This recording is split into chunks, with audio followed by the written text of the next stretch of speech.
everybody. So I did a video about the K-pop Tablo scandal, and my video has pretty much been accepted pretty favorably on my little bitty channel. But there are some things that I left out of the video that I would like to talk about. So hello, my name is Nomadic Kitty. I have a YouTube channel called Nomadic Kitty, and my channel's been around for a year. I am a new BTS ARMY fan, but I also talk about K-pop issues and also entertainment, things in the entertainment industry, but mostly K-pop, mostly BTS. So I did a video about the lead singer Epic High called Tablo. A lot of you guys have watched the video. It is a story of K-pop netizens and K-netizens gone wild. So if you have not watched the video, please watch the video first and then you can come back here. There are several things that I left out of that video. First of all, I left out the fact, like, not on purpose, okay? There's one thing I didn't leave, that I left out on purpose, but most of them I left out just by accident. Number one, if you're watching the video and learn about the Tablo Stanford scandal, one of the things I forgot to add is that they accused Tablo of identity theft. There was another student by the name of Dan Lee that attended Stanford. He has a degree in, I think, in like neuroscience. So he has some kind of science or medical degree. Tablo has 2 master's degrees in English and writing. They accused Tablo of stealing this other person's identity and pretending to be him. So they started harassing this other Dan Lee. And this other Dan Lee, I believe, is American, born in America, raised in America, and he was just living his best life out there. And he started getting emails and threats and people saying, oh, some rapper from Korea has stolen your identity. And the guy was like, what? Like, what are you talking about? So people started sending this dude emails like, how could you let this person steal your identity and pretend to be you? And the guy was confused as to what was going on. So finally the guy started asking people, like, I'm getting emails from Koreans in Korea and they're saying that someone stole my identity. And so the guy went and looked it up and realized that there's a Daniel Lee who's a rapper. And so this poor innocent person had to come out and say, I'm not him. I have a degree in that's not, I don't have a master's degree in English or writing. I'm a whole nother person. The lead singer Epic High didn't steal my identity. We're 2 separate people. We don't even look alike. And their birthdays weren't even the same. And he was like, he's not pretending to be me. And so this poor innocent guy had to provide his transcripts saying that you could see he had degrees in science. And he's like, I didn't even attend Stanford, like in the same classes as Tablo.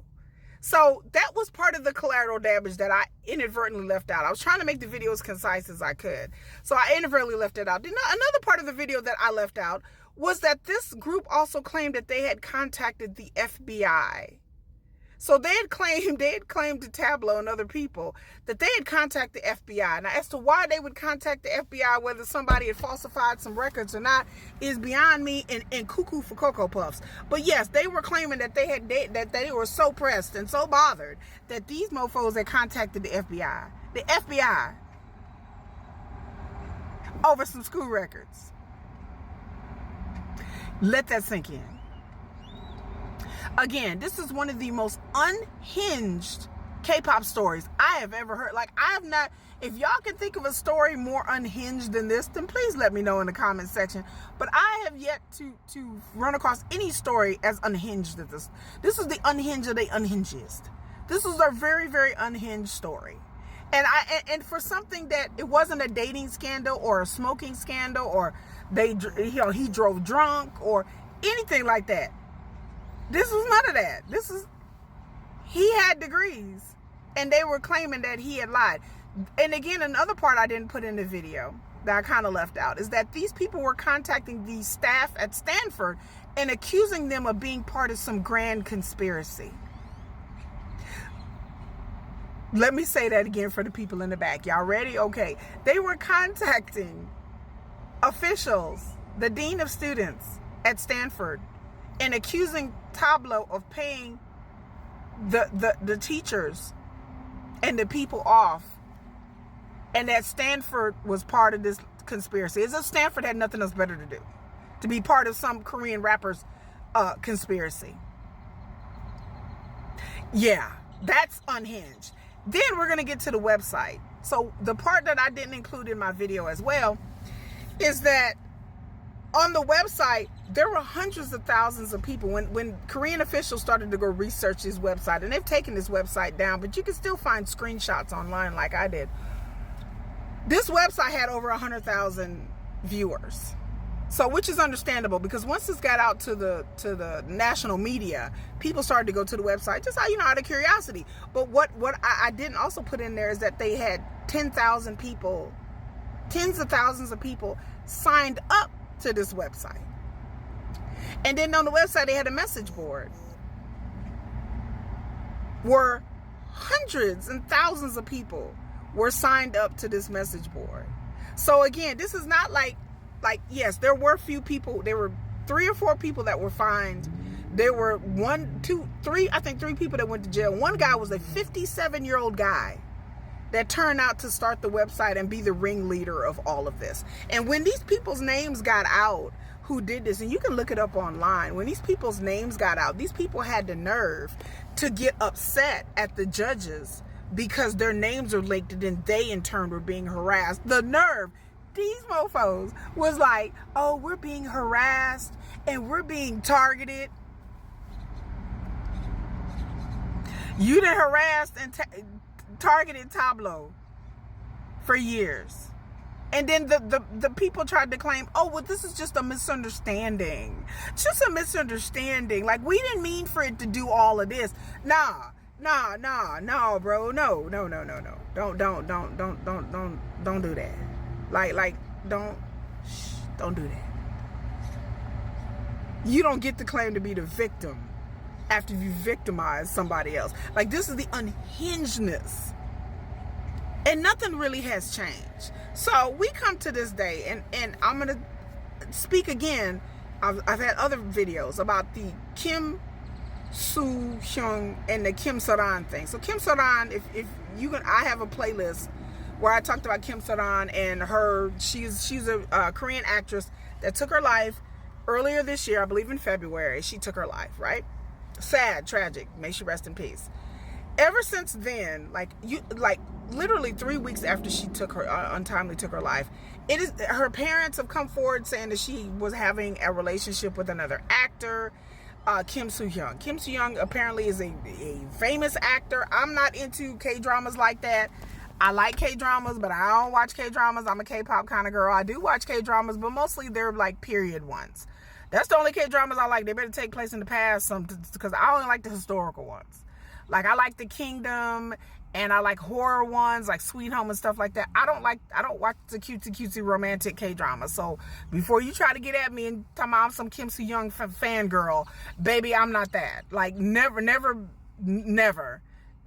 would I ever sit there and watch some boring ass K-drama about, oh, this mogul falls in love with this secretary. Like, I don't find love stories compelling. I don't find K-drama love stories. And I love Korean media, but that's horror and historical period pieces are my jam. That's what I like. But if you do not understand the thing about Kim Soo Hyun, I suggest you look it up. But his parents came and said that he was dating her when she was under the age of 18. In Korea at that particular time, this is back in 2016, because they're adults, they grown. Kim Soo Hyun was in her 20s when she passed, and they're adults now. But people accuse this man of being with her, even though the age of consent in Korea was 13. I believe it's 16 now, but it was 13 at the time. But the parents accused him of dating her when she was 15 years old, as if the parents didn't know, which I'm going to stick with my opinion that the parents kind of knew. And so this is Kim Soo Hyun has been basically, he's denied that they were together when she was underage. And it has basically been a witch hunt. So there's a bunch of series of things that have happened. So now we come to today. Not today, but recently. So in the most recent thing, there's been a lot. First of all, like I said, there's been a lot in the whole Kim Soo Hyun Kim Soo Hyun thing. There's been a lot of updates and stuff that I have not covered because it's exhausting. But recently there's this guy that came forward called Mr. A.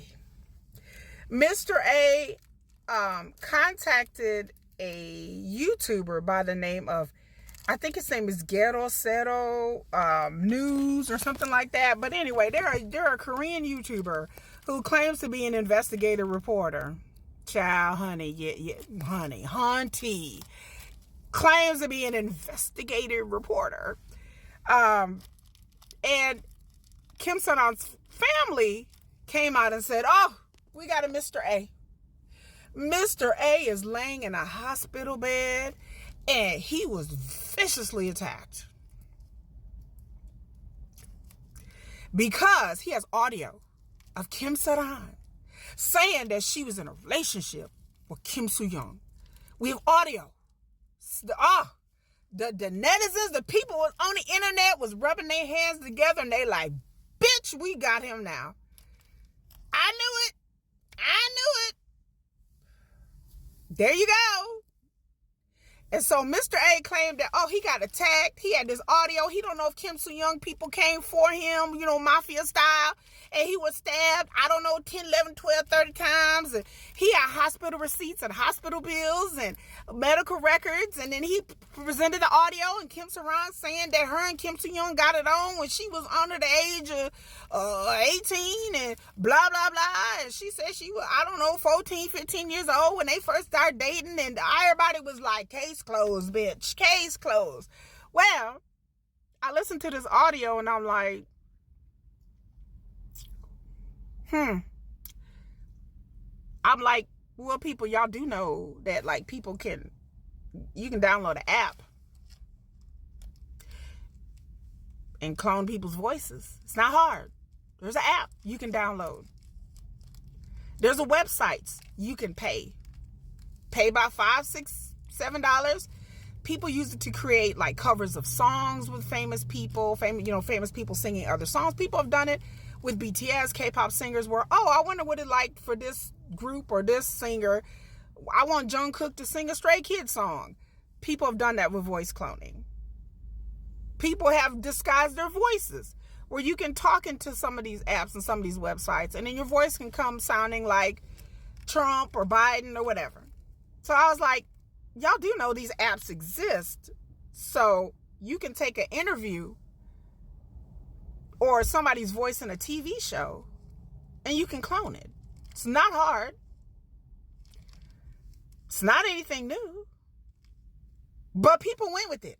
People on the internet and Twitter and everything was like, got him. Like, yeah, I told you, Kim Soo Hyun. I told you. I was like, wait a minute. I was like, the medical records don't really make any sense. And how is he going to be reporting from his hospital bed if he got stabbed like 5, 10 times? And wait, what? And so some other people started to notice, like, wait a minute, this guy's statement and story don't make any sense. But people jumped all over it because, they want to believe for some reason that this man, they want to be vindicated, just like in the Tablo thing. People jumped all over the most nonsensical things in the Tablo story, just like they jump on the most nonsensical shit for Kim Soo Hyun. That I'm like, wait a minute, that doesn't make any sense. Because people on the internet, especially in Korea, I hate to throw y'all under the bus, think that life is some sort of fucking game where there's heroes and there's villains. And I tell people that just because somebody plays a good-looking guy in Kdrama movies doesn't mean that that's him. I've read some of those nonsensical things like, I never thought he would be this kind of person.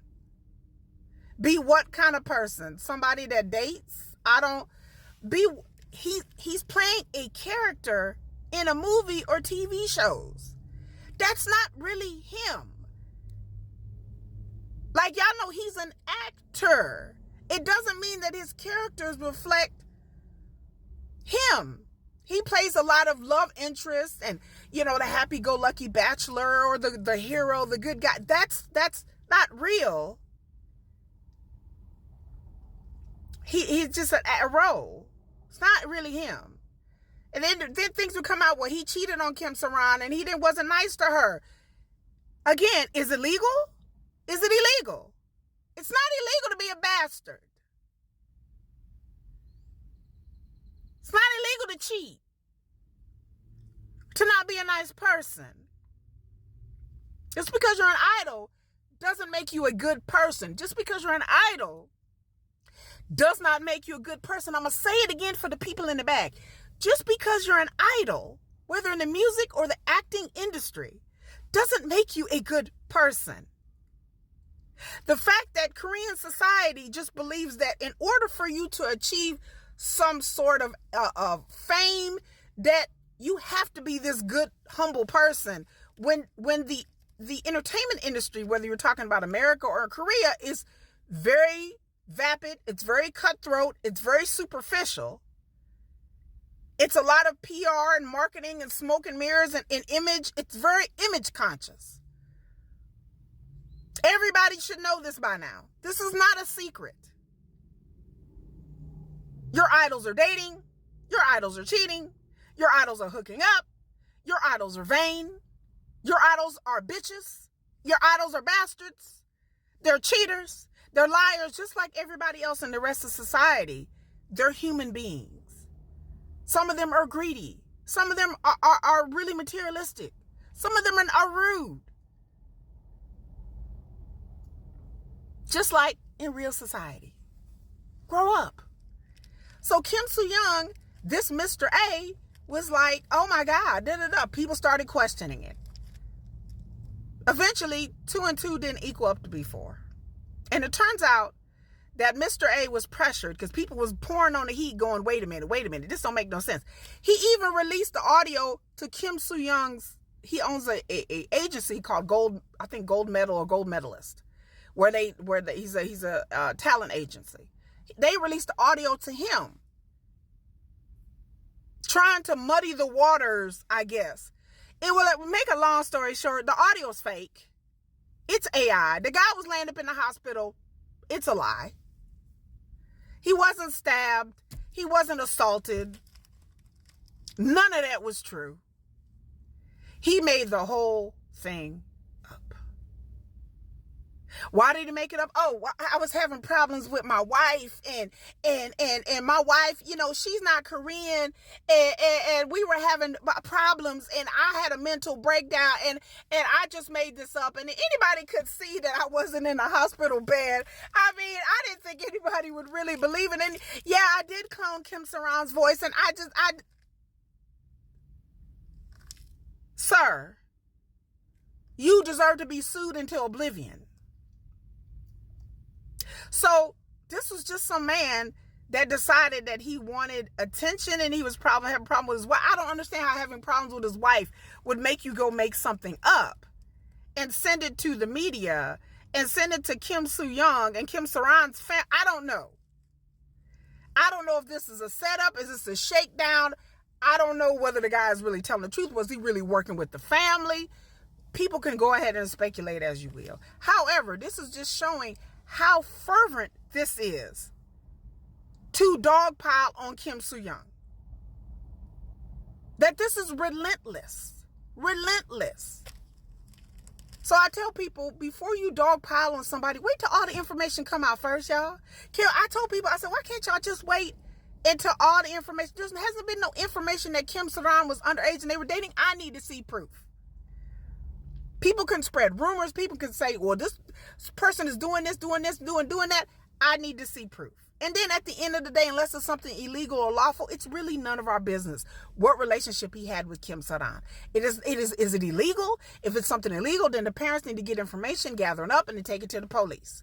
Not try it in the court of public opinion, not try to sue. People are accusing Kim Soo Hyun of even taking Kim Soo Hyun's life. Like, what? This is not a Kdrama. This is people's real lives. You would think in 15 years that all of these scandals come out and ruin people's career and lives and reputation. You would think they would learn, but they haven't. They have not.